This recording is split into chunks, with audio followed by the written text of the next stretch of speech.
réunion avec la Ligue guinéenne de football professionnel. Qu'est-ce qui découle de cette réunion?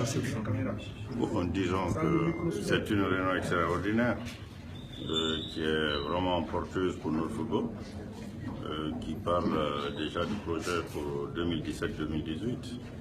Bon, je sens qu'il y a beaucoup de professionnalisme maintenant autour, parce qu'il n'y a pas de l'improvisation. Il ne faut pas laisser que le championnat tombe sur tes pieds, tu les prépares avant. Et nos calendriers doivent être connus maintenant avant la fin des championnats. C'est ce qui est professionnel. Et ils ont fait un programme dont tout n'est pas encore discuté parce qu'il y a beaucoup de points.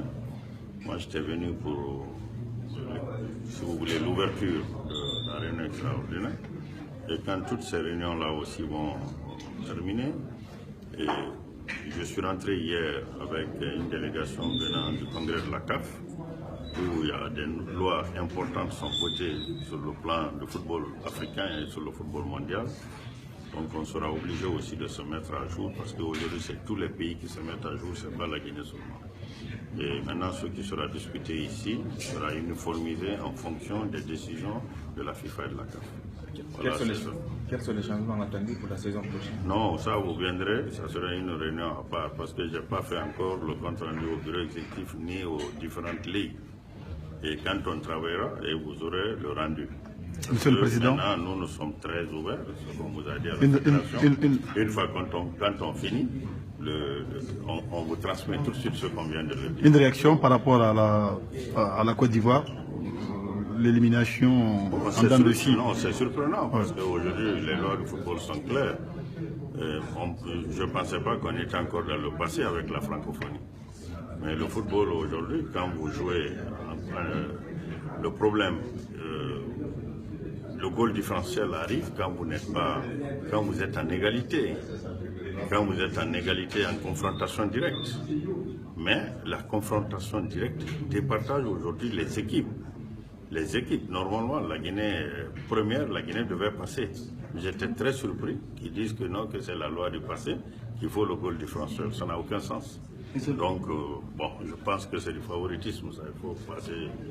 Bon, ce n'est qu'un jeu, la francophonie, puis c'est tout, c'est pas aussi. Et je suis fier d'une chose, parce que toutes les équipes qui sont là-bas, j'étais encore avant-hier avec le président de la Fédération française de football, toutes les équipes qui sont là-bas, c'est les U19, sauf la Guinée qui fait U17. Donc, c'est des valeureux, c'est une équipe valeureuse. Hein. Donc, on a fait ce qu'on devait faire.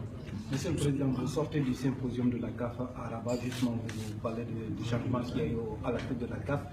La CAN est passée de 16 à 24. Qu'est-ce que ça change pour la Guinée en tant que président du COCAN? Non, ça ne change rien, ça change rien. Simplement que c'est le cahier de charge qui change. Maintenant, il faut faire face au nouveau cahier de charge. Au lieu de 4 stades, il faut 6 stades. C'est le seul côté. Donc, quand le cahier de charge change, il faut aussi le budget change. Et ça, c'est un travail qu'il faut le faire. Il faut le faire maintenant, il faut le prendre par les bouts. Il faut se mettre. Vous savez, comme moi je vous le dis, le football, il y a deux choses. Soit vous acceptez les lois, soit vous n'acceptez pas, vous n'êtes pas dans le football. Donc, si vous acceptez d'abord un jeu, c'est que vous acceptez les lois et les règlements. Donc, personne n'est au-dessus des lois et des règlements. Une fois que c'est voté, il faut l'accepter. Merci, Monsieur le Président. Merci. On parle de 6 stades, parce que la Guinée s'est prête à construire ces 6 La stades. Guinée, mettez dans votre tête que la Guinée est un grand pays de football, c'est une grande nation, un pays riche. Ça dépend seulement des volontés. Okay? Merci, Monsieur le Président. Merci.